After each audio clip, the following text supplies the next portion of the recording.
Hello everyone, welcome back to our channel. Today we are going to learn about a simple circuit. This circuit contains a coin battery, LED, wires and a resistor to control the flow of current. So let's get started. First, I will start the circuit and check if the LED is glowing or not.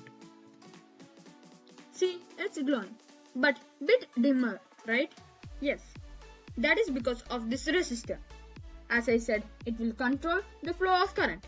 Now let's check without this resistor. So for that we need LED and an coin battery.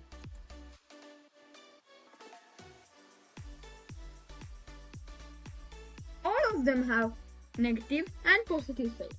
Coin battery has a positive side which represents a plus sign. The wire should be proper so that the LED will glow. And for LED, anode is the positive one and cathode is the negative one.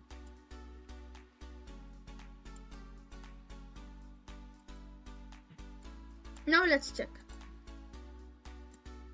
Yes, the LED is glowing, but here bit brighter and here dimmer. So the objectives that we learned today are about circuits, component of circuits, about LED, battery, wire and resistor. Create your own circuit today and let me know the results. So till then, bye, and if you liked today's video, please like, share and subscribe to our channel. Thank you.